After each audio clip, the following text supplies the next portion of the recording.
Olá a todos, sejam todos bem-vindos a mais um vídeo do canal da Igreja Luterana de Interlagos. Eu sou o pastor Rômulo Souza e hoje quero dar continuidade ao projeto A Bíblia ao longo do ano com um novo livro. Já estudamos o livro de Gênesis, Jó, Êxodo, Levítico e hoje vamos estudar o quinto livro desta série. Estudaremos o livro de Números, vamos dar início.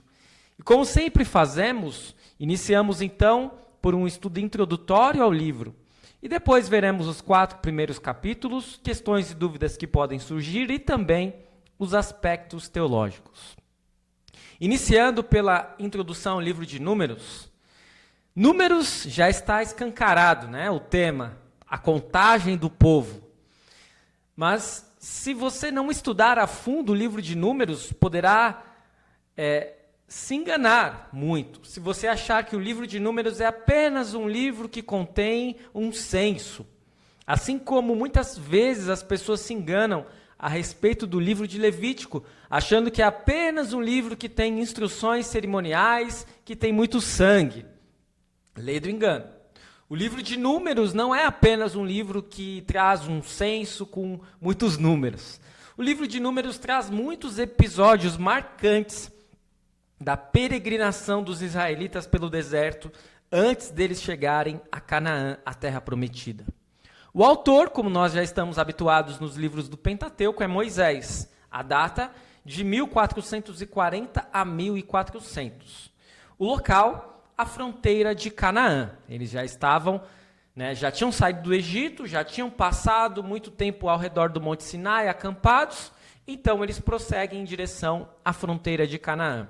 Os destinatários, obviamente, eram inicialmente os israelitas. Depois isso vai mudar um pouco. Os personagens principais, Moisés, Arão e Miriam, eles já são os personagens principais desde o livro de Êxodo. Mas vai se juntar a estes personagens Josué, que será importante logo na frente, depois do livro de Deuteronômio, Calebe e também Balaão. A história de Balaão é muito interessante. E os acontecimentos principais, 12 espias enviados, ou espiões, como queiram, rebeliões e guerras, o episódio da serpente de bronze, que também é um dos episódios marcantes do livro de Números. Propósito do livro de Números. O livro de Números leva-nos a acompanhar esse povo em seus 39 anos de peregrinação pelo deserto. Serve este livro de orientação ao povo eleito do Novo Testamento, que, tendo sido liberto de sua escravidão do pecado e do mundo, também está em peregrinação rumo à sua terra prometida, a Jerusalém celestial. E quando nós observamos a divisão do livro de Números, basicamente ele está dividido em 5 partes. A primeira parte, que vai do capítulo 1 até o capítulo 10, nós temos a preparação para a jornada através do deserto no Sinai. Do capítulo 10, 11 até o capítulo 12, nós temos do Sinai a Cádiz. Dos capítulos 13 a 19, 40 anos no deserto. Dos capítulos 20 a 22, de Cádiz a Moabe. E dos capítulos 22, versículo 2 até 36, nas planícies de Moabe, onde vai ter muitas batalhas, muitos confrontos com os amonitas, com os moabitas e com os povos cananitas. Certo? Muito rápido, muito ligeiro essa breve introdução ao livro de Números, porque afinal de contas, eu não quero adiantar muitas questões aqui, porque eu quero que vocês façam a leitura. Não deixem de fazer a leitura do texto bíblico para depois poderem acompanhar esse vídeo. Se vocês não podem, não têm tempo, não tem problema. Podem acompanhar os vídeos mesmo sem fazer a leitura. Mas o ideal era que, de fato, você pudesse fazer a leitura bíblica. Certo? Sem mais delongas, já passamos então para o breve resumo dos capítulos. Iniciando, então, pelo capítulo 1 do livro de Números. Vamos lá. Basicamente, o capítulo 1, Deus manda Moisés levantar um censo de Israel. O propósito do censo é alistar todos os homens de mais de 20 anos para o serviço militar. Apenas os levitas estavam isentos deste alistamento. Aí chegamos no capítulo 2, onde temos a ordem das tribos no acampamento. É muito interessante você analisar essa figura que está ao meu lado, quando você vai poder ver que o tabernáculo... Porque assim, o povo estava vagando pelo deserto. Então eles iam, eles armavam um acampamento, e aí a nuvem se deslocava, eles desarmavam o acampamento e iam em direção ao que a nuvem estava indo, na direção que a nuvem estava indo. E depois, quando ela parava novamente, e não era qualquer nuvem, era a nuvem do Senhor, eles armavam novamente um acampamento, e sempre eles iam armar um acampamento nessa ordem, né, que ficava estabelecida as tribos. No centro do acampamento estava o tabernáculo, ou seja, o local onde eram oferecidos sacrifícios pelos pecados do povo. E claro, próximo ao tabernáculo ficavam os levitas. Ao redor do tabernáculo e dos levitas, aí temos a distribuição das tribos, de Aser, de Dan, de Naftali, de Issacar, de Judá, de Zebulão, de Simeão, de Rubem, de Gade, de Manassés, de Efraim e também de Benjamim. É muito interessante, então, nós observarmos esta ordem. O capítulo 2, ele traz a ordem das tribos no acampamento e nós descobrimos que há uma organização, portanto, em 4 grupos de tribos, que era igual tanto na hora de acampar, quanto na hora de marchar, vejam só. As tribos de Judá, Issacar e Zebulon formavam um pelotão de frente. Na segunda linha vinham Rubem, Simeão e Gade, isso aqui quando eles estavam marchando e não acampados. Os levitas vinham no meio carregando a tenda de Deus, do tabernáculo, e atrás deles uma terceira linha com as tribos de Manassés, Efraim e Benjamim. E por último, a última linha era formada por Dan, Aser e Naftali. Certo? E aí chegamos no capítulo 3 de Números. O capítulo 3 traz o número e ofício dos levitas. Vemos que há uma reivindicação dos primogênitos por parte de Deus na noite de Páscoa, em Êxodo 12. Mas os levitas irão substituir os primogênitos na missão especial de auxiliar os sacerdotes no serviço do Senhor. E finalmente chegamos ao capítulo 4, o último capítulo de hoje. O capítulo 4 traz a descrição da divisão de papéis entre os levitas, especialmente os filhos de Coate, Gerson e Merari. É isso, meus amigos, para o breve resumo dos capítulos. Hoje foi breve mesmo, né? Mesmo com a introdução aí, conseguimos ser bem sucintos. A leitura não pode deixar de ser feita, se possível. Vamos às questões e dúvidas que podem surgir? Temos 10 questões hoje. Primeira delas, por que apenas os homens de 20 anos para cima deveriam ser contados no primeiro censo? Será que era aí alguma discriminação às mulheres? Será que as crianças não tinham direito de ser contadas? A grande questão aqui não está em discriminação, e nem que a mulher é inferior e nada disso, mas é uma questão que os homens acima de 20 anos eram os homens aptos para o serviço militar. E é por isso que ocorre esse censo, essa contagem. Questão 2. Qual o número total de homens contados de cada tribo? Este número era suficiente para vencer os cananitas? Ao total, nós contamos 603.550 homens aptos para o serviço militar. Mas não, este número não era suficiente para vencer os cananitas, que nós precisamos lembrar que os cananitas não eram um povo só, não eram um povo único, mas eram vários povos. Amonitas, Moabitas, Jebuseus, Perizeus e tantos eus, Eveus, Eteus. É engraçado quando nós lemos os nomes na Bíblia, né?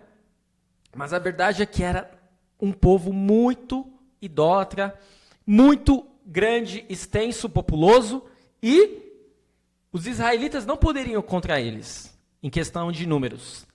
Mas Deus concedeu a vitória aos israelitas. Vai conceder. Questão 3. Por que os levitas não foram contados neste primeiro censo? Porque os levitas não ficariam encarregados de fazer guerra. Eles não iriam prestar serviço militar, mas eles tomavam conta do tabernáculo. Questão 4. Ao todo, quantos levitas foram contados no censo? Ao todo foram contados no censo 22 mil levitas. É gente, né? Claro que isso, comparando com qualquer cidade hoje, é irrisório esse número. Mas, naquela época, naquele contexto em que ainda por cima eles estavam peregrinando, era um número considerável. Questão 5. Por que Deus coloca os levitas em lugar dos primogênitos? Essa é uma questão interessante de nós refletirmos.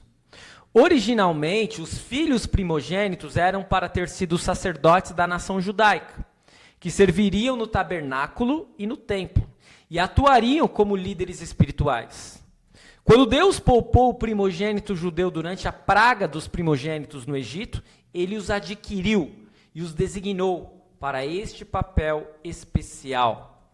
Então, a partir ali da 10ª praga no Egito, que os primogênitos eles vão ser consagrados, separados para Deus. Só que aqui nós vamos observar que Deus vai trocar os primogênitos de todas as tribos apenas pelos levitas. Questão 6. Deus substituiu os primogênitos pelos levitas. No entanto, há uma diferença numérica entre esses dois grupos. O que é feito para resolver isso?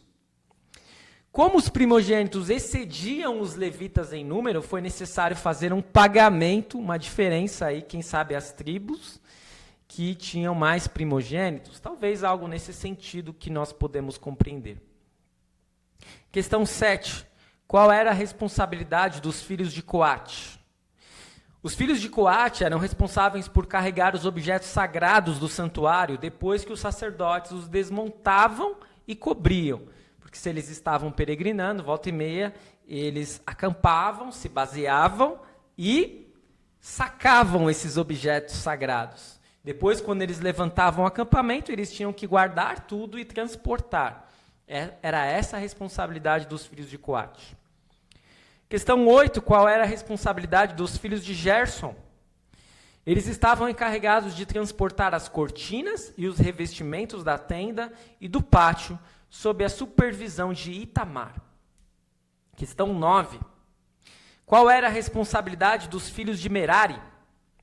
Eles deviam proteger e transportar a estrutura, as colunas, as estacas e as cordas.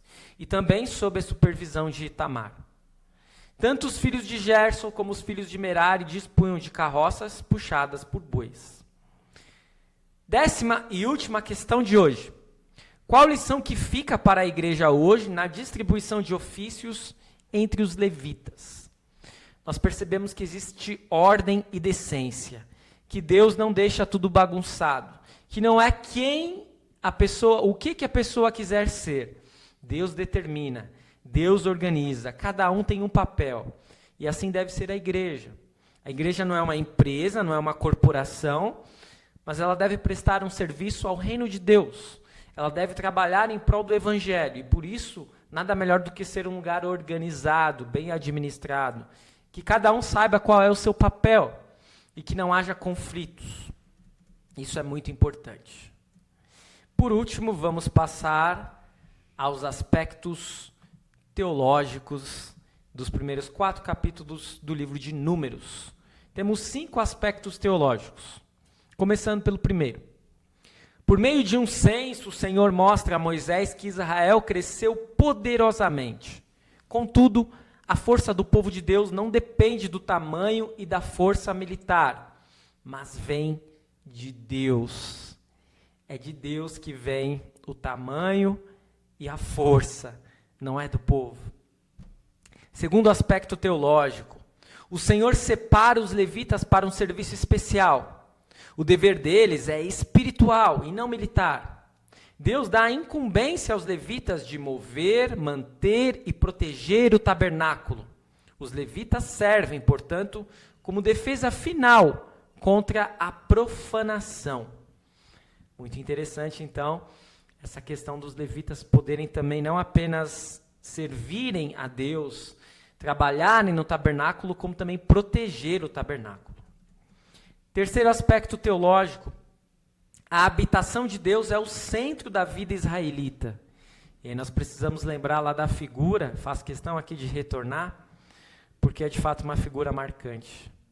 A figura aí, no centro das tribos, no acampamento, estava o tabernáculo, ao redor do tabernáculo estavam os levitas. O versículo 17 se refere aos levitas movimentando a tenda da congregação, e é o versículo central. Quando acampados, os israelitas ficavam de frente para a tenda da congregação, mostrando a centralidade do lugar de Deus em sua vida. E hoje nós também devemos seguir esta centralidade de Deus em nossa vida. Cristo habita em nosso meio e nos incorpora em seu santo tabernáculo, a igreja. Quarto aspecto teológico. Assim como o Senhor consagrou os levitas para cuidar do tabernáculo e para dar suporte aos sacrifícios do santuário, Ele, de semelhante forma, chama e consagra o seu povo hoje para dar suporte ao ministério da palavra. O Senhor tem um lugar para você servir entre o seu povo. Aproveite as oportunidades de servir a Deus. E quinto e último aspecto teológico. O Senhor chama os levitas para cumprirem tarefas específicas. Um grande cuidado é tomado para proteger itens usados no culto na tenda da congregação. A falha em respeitar os itens que Deus declarou santo poderia resultar na morte imediata. Hoje, Deus confia a nós a mensagem do seu evangelho. Esta mensagem precisa ser mantida pura pelo treinamento apropriado de ministros do evangelho e também de todos os crentes. É isto por hoje. Eu espero que este vídeo, mais uma vez, tenha feito sentido para você, para a sua vida, para a sua caminhada de fé. Continue seguindo o nosso canal, curta, comente e compartilhe. Amanhã teremos mais 4 capítulos do livro de Números. Estudaremos números 5 a 8.